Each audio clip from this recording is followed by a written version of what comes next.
I just want to say today is my father's yahrzeit, 13th yahrzeit. So I'd love to dedicate Okay. What's his name? Shimon Tzvi ben Shneir Zalman. Shimon Tzvi ben Shneir Zalman, the Shama Shav and Aliyah. Hillel's father. Okay, so we're on page 32. We're now embarking on probably one of the most prominent known chapters in Tanya, chapter 12, Yud Beis. And why is that? Because Yud Beis is where the Balatanya starts explaining the Mahus, the Mahu. Mahus comes from the word Mahu. What is the essence of the Beinani? Right? He writes a Tanya, he says, out of all the characters, the two types of tzaddikim, the two types of Rishoyim, I'm geared towards the Beinani, and his model of the Beinani we'll see in this chapter, which seems in a way very lofty, yet he's telling us it's for us. It's potential man. That's what we call it. Who's potential man? The Balatanya's Beinani. And just from the very beginning, before we go inside the chapter and we learn inside, when they asked this great chassid, when his grandson asked him, they say that you're a Beinani. And the chassid said, if a Beinani means someone that's constantly careful in his thoughts, speech, and action to be in accordance with God's will, I don't know if I'm a Beinani. But if a Beinani means that there's a 30-second Beinani and a 45-second Beinani and a minute Beinani, that's possible. In other words, the Beinani is a state of mind. Of course, ultimately, to live a life where you're guarded and you're careful in all of your at all times, from when you become a Beinani in thought, speech, and action, that's a feat that very few accomplish. But to be a partial Beinani or the mindset of a Beinani, that's within everyone's realm. And if one is such a Beinani, trust me, then it'll make an impact on the individual, even when he's not a Beinani, to be better. In other words, so what we're getting at here is the Beinani mindset. And that's the way you should learn this chapter in Tanya and the whole theme of Tanya. Because otherwise, like I told you once, I was teaching Tanya in Marin County when we were there, Shlichus, and the bright pediatrician, a gentleman, fine person, smart person, and we were learning, and we learned chapter 12. He didn't show up anymore, and he said, why not? He said, I'll never become a Beinani, so what's the point of studying this book? And that's a ta'ut. That's a mistake. No, outwardly he's right. Outwardly he's right. In other words, he understood. He got the point of the Alter Rebbe, but he didn't get one point, and that is this nekudah that I'm sharing with you now. That the point is not whether I'm going to become kind of perfect in thought, speech, and action or not. And since I know myself, and it happens to be that person, that pediatrician, was a sensitive, edler person. I knew him. He was a very quiet and obtrusive person. But nevertheless, he understood that, listen, to say that I'm going to be careful in every aspect of Shabbos, and if I'm not holding Shabbos perfectly or not holding Shabbos entirely, I'm lost. So what's the point of studying this? And for other people who are Shema Shabbos and they get angry, someone pointed out to me that in the Alter Rebbe's third section of the Tanya called the Geras HaTshuva, it says there that for kas, for anger, the Arizal, he quotes the Arizal, you need 151 fasts to forgive for one time, for atoning for one time being angry. One time, according to Arizal, you have to fast 150 times, 51 times. And then he says, but for the breaking of a mitzvah, of a mitzvah, I forget exactly. You can look it up, but not right now. You need up to 70 fasts, whatever, less fasts. So a mitzvah derabanan. a rabbinic mitzvah. So the Arizal Moshe says for a rabbinic mitzvah, you need only 70 whatever fasts. And for getting angry, which is not technically, could you find me the 630 mitzvahs, do not get angry? No. We attribute anger to certain mitzvahs, but there is no clear statement, do not get angry. And nevertheless, what? It's a pagam in Amunah. Okay, that's a goes to the essential. Yes, Isser, that's true, but it's not one of the 613 mitzvahs. I'm sorry, it's not. Emunah and HaKadosh Baruch Hu. Emunah's emunah. Emunah's faith. And so you're going to say Hashgacha Pratis is not part of the mitzvah? No, well, okay, this idea. The expression of his lack of emunah, which is a mitzvah, is his anger. So you're identifying the kavanah behind his anger. What if the kavanah is not? What if that's not his kavanah? What if he believes 100% in Hashem and yet he gets angry? It's still inappropriate to get angry. Are you going to say that every time a person gets angry, he's violating emunah? I'm not sure if that's halachically the case. I don't believe that's the case halachically. It's wrong. But breaking a mitzvah d'Rabbanan is a mitzvah d'Rabbanan. It's not the Araisa, but it's d'Rabbanan. And the Arizal says, for anger, it's 151 fasts. And for mitzvah d'Rabbanan, it's less fasts. What's the point? The point, I'm just bringing this as an example to show that the mindset of the individual is really, in a way, deeper than the mindset.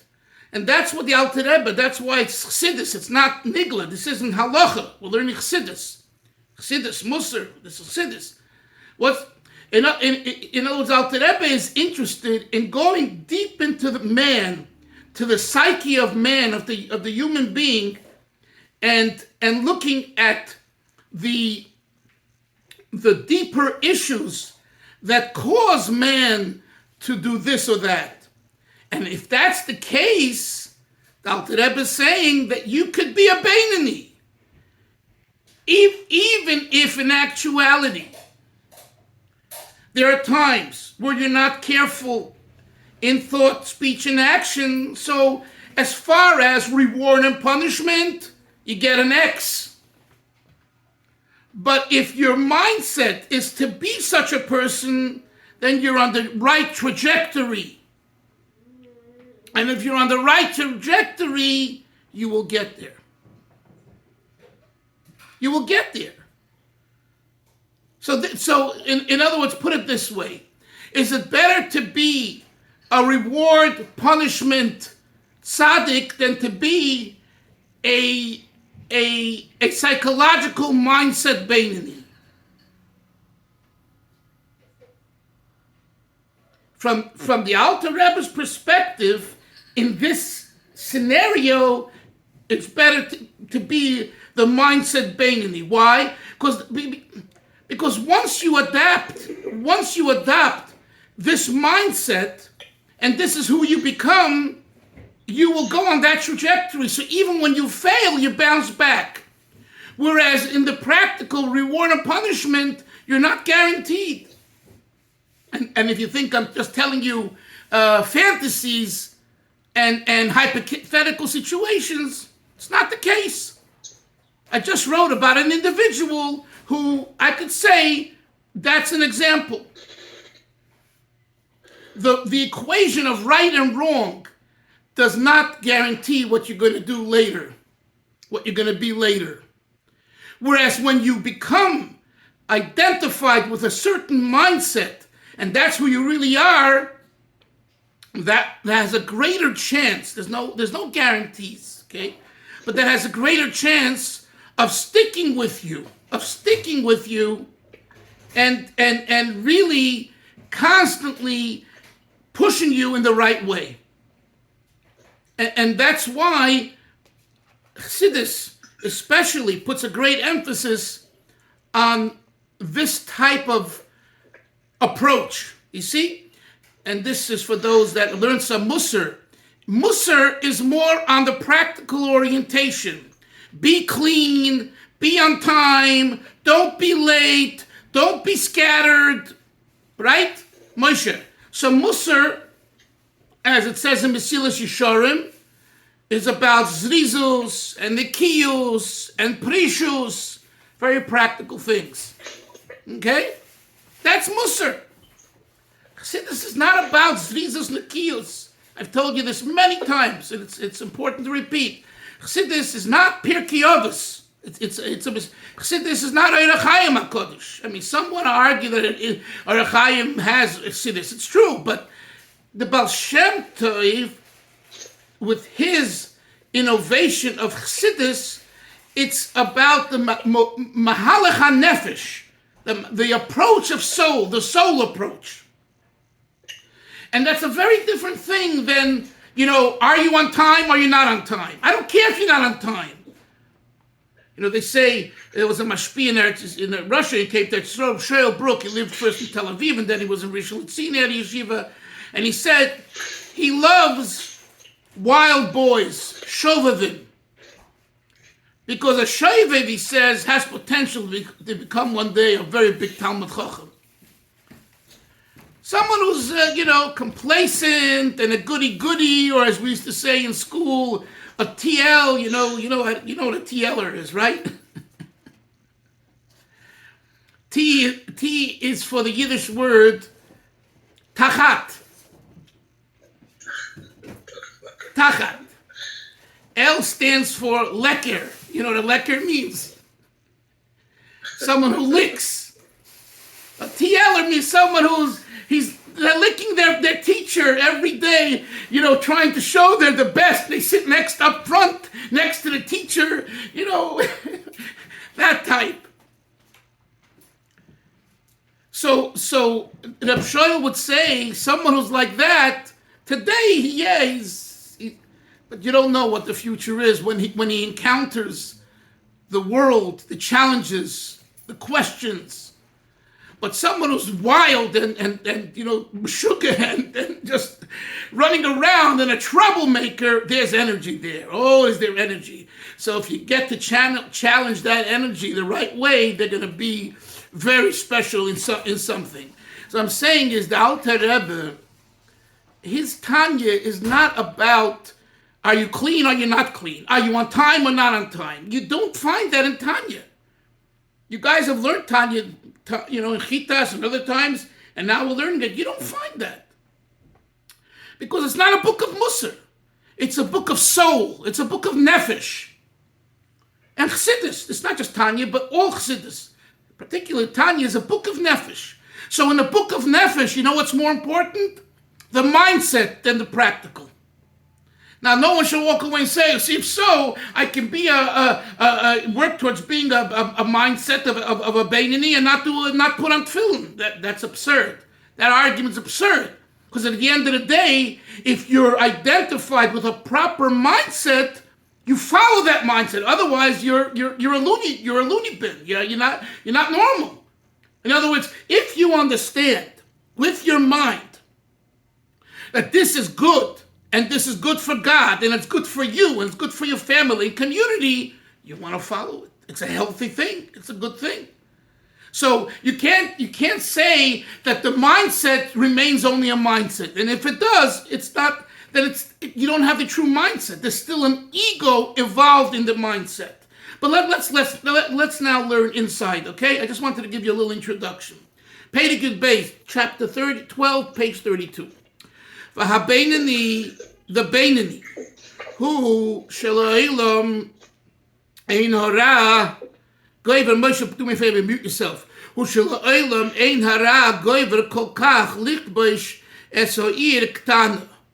He is an individual who never has mastered has mastered the ability to completely eradicate the bad from capturing the city, which is lislabish beguf, investing itself in the body, lahachtiyai, to sin. In other words, the Beinoni is an individual that when it comes to practicality in thought, speech, and action, the bad doesn't dominate. The Hainu, let's continue, Sheshloishim, Levushe Nefesh Abamis, the three garments of the animal drive, which are Shehein, Machshava, Dibur, Maisa, thought, speech, and action.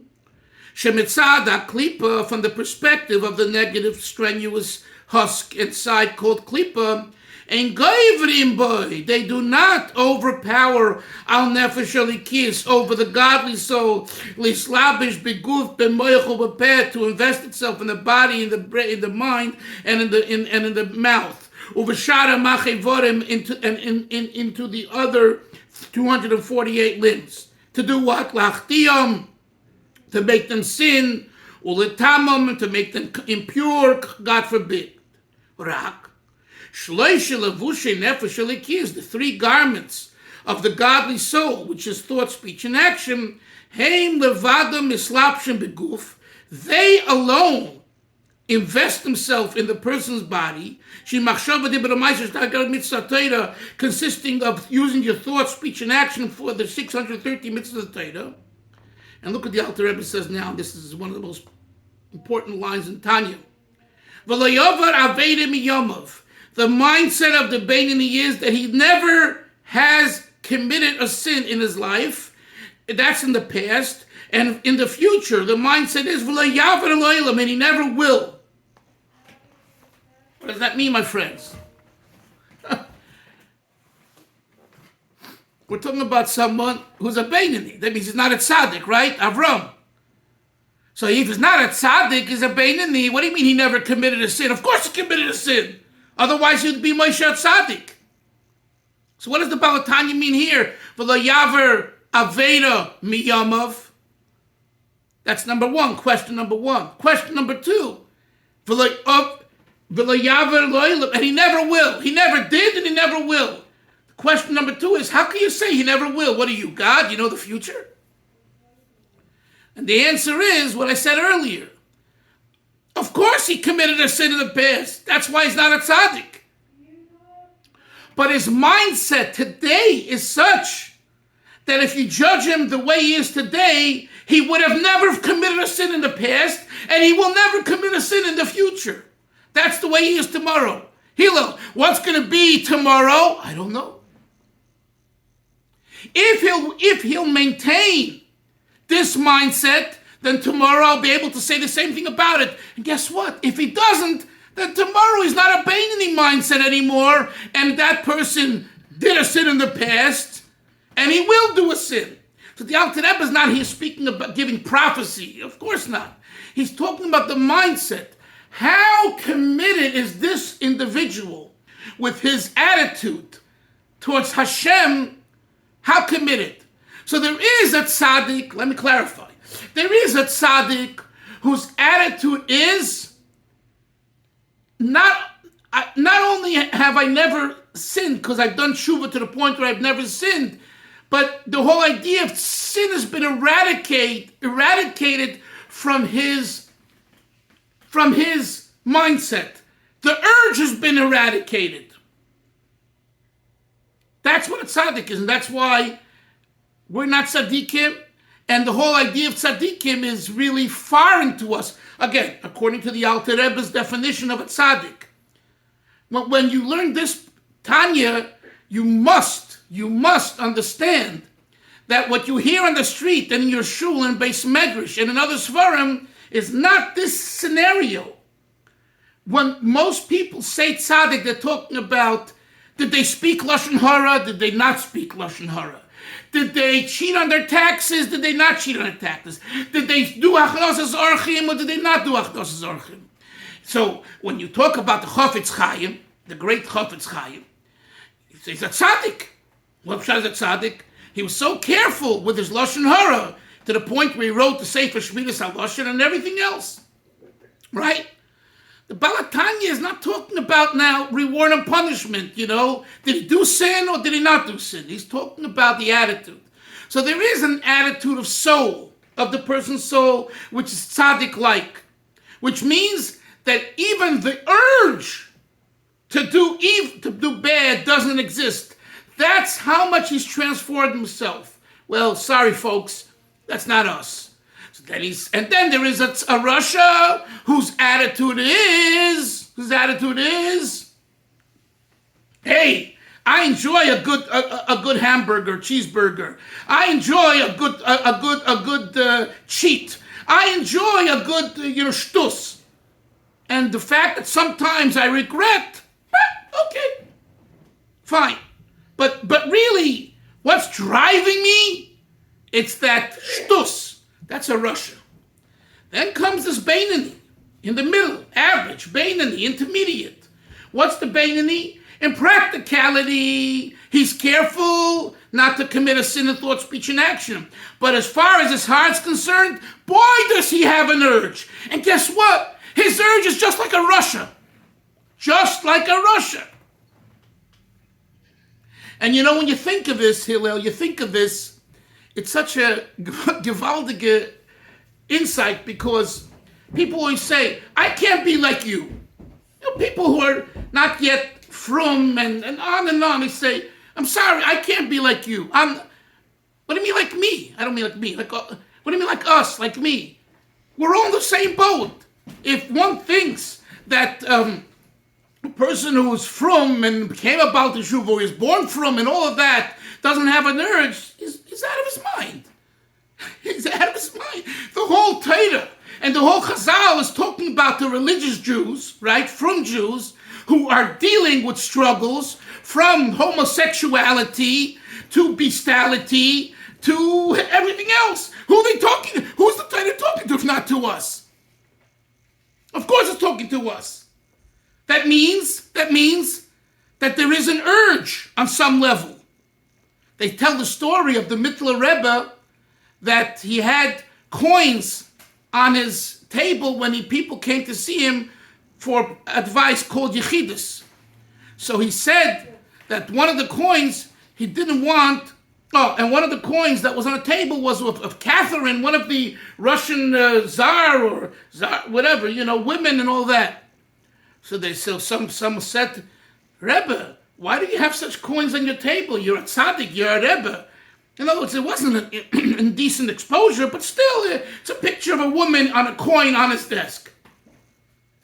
The Mittler wouldn't make it into a magazine today. Right. So the Mittler Rebbe said, someone came into me, and he did an act of a sin, I think it was bestiality, that I couldn't find within myself. In order for a Rebbe to answer someone, this is the Chabad model of Yechidus. The Rebbe has to find it somehow in himself on some refined level, so he should be able to give the advice and the tikkun for the person. And I couldn't find it. And I was schwitzing. And finally it hit me, that coin on the table of the picture of the woman. What's the cashier? The kesher is that the kesher is that a woman with a man, whatever. In other words, he was trying to understand how he could help this person. And again, I'm not sure if it was bestiality. Maybe it was just incest and infidelity. Whatever the issue was, it was a sexual issue of orientation.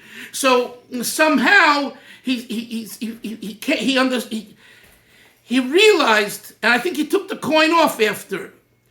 He had no shaykhs, he had no connection to women and all that. But he said that he found it somehow subconsciously in himself, and he was able to help the person. And why am I saying this? The Torah, that's a Mittler Rebbe, okay, it's a tzaddik, but I'm saying the whole idea of an urge on some level applies to everyone. So, what's the difference? The difference is, I hold myself back from this urge and from that urge. We all have urges, all kinds of urges. You hold yourself back. So I hold myself back from this, you hold yourself back from this. Therefore, we share commonality, and let's each one work on holding ourselves back more. So that's what the Alter Rebbe is saying. The Beinani in Machshava Dibur Maisa, he wants to speak nasty. He wants to do inappropriate things. He wants to think about inappropriate things. But he stops. He says, no, I'm not going to do it. So this is what the Alter Rebbe means here. One second. When I look at Mr. Beinani today, right? The Beinani of 311, 312, Eretz Yisrael time, Ramat Bet Shemesh, we're learning the Tanya. We are now all in the Beinani mode. Now we see that if I had to say tomorrow whether we're going to act or speak or do inappropriate, no, because we're in Beinani mindset. Tomorrow comes, I can't tell you what, if you're not in Beinani mindset, we have free will, then you will be able to do an Aveira. Yes, Hila, you wanted to say something? Just a way of framing it makes sense to me. This idea of he never sinned and doesn't sin is Balatanya is telling us that this is inner work. The essential thing is that we're refining our thoughts and our speech in accordance with our inner work. We're not here discussing what to do and what to not to do. We already learned that in the Torah. Right. Now we're talking about the inner work to make it possible to refine those desires and to direct them in a godly way. Right. Now, you told me and told us over the years that you do a lot of counseling in people who smoke and addictions. Tell me if I would be wrong to say that if the person changes their attitude on those issues, that's where the core of the tikkun, of the stopping to smoke or stopping to drink or whatever else can come forth. In other words, it's from that inner work that the individual does that will really give them the ability to lessen and ultimately stop that unhealthy craving. Would that be true? When I started to do smoking cessation work, one of the projects that I set for myself was to interview people who had successfully stopped smoking for different reasons. And what I wanted to have in my background was a lot of ideas that had helped people. And one that was particularly meaningful to me was a woman who held her granddaughter for the first time, and she was a heavy smoker. And at one point, she's holding her granddaughter, and she had to question whether she would be there at her granddaughter's wedding. Her granddaughter's whole life passed before her up to her wedding, and he had that question, and that was a compelling enough thought for her, an experience, that she stopped smoking right away. There's a similar story. One of the Rebbeim, I think the Frierdiker Rebbe, that the doctor once told him that it was unhealthy, and he stopped right away. Yes. He found an alternative experience that was compelling enough to overcome that particular craving. Actually, I think the story is with the Frierdiker Rebbe telling our Rebbe in the 1940s, I think, that the Surgeon General just came out, he heard, and the Rebbe, overnight put away the cigarette. That's what I think. But I just want to finish with this. An example. The Rebbe, not the Frierdiker Rebbe. I think so. Okay. I wasn't there, but I heard it from you probably. So Okay. But I want to say, will anyone here of us here, our not eating on Yom Kippur, is it we have to decide not to eat on Yom Kippur now, I'm not talking about 30, 50 years ago, now, or it's just a given. In other words, the Bain, and this is an example of the Baini, of the way he is right now, it's not in my reality. It's not the pshat. I have an urge to eat, but I don't want to eat. So, one second, not a baby. The tzaddik is like not eating on Yom Kippur. It's not a question of an urge and battling my urge, Hillel. No. Yom Kippur, I don't. There's something else that's more compelling, something else that's more important. Yeah, but it's something else that's more compelling has become who we are. Yeah. Has become who we are. Yeah. You know, that's a tzaddik. A Beinoni is not that way. A Beinoni has an urge. And guess what? A strong urge. See, people think that the Alter Rebbe is saying the Beinoni has a weak urge, and the Rasha, he has a strong urge. Wrong.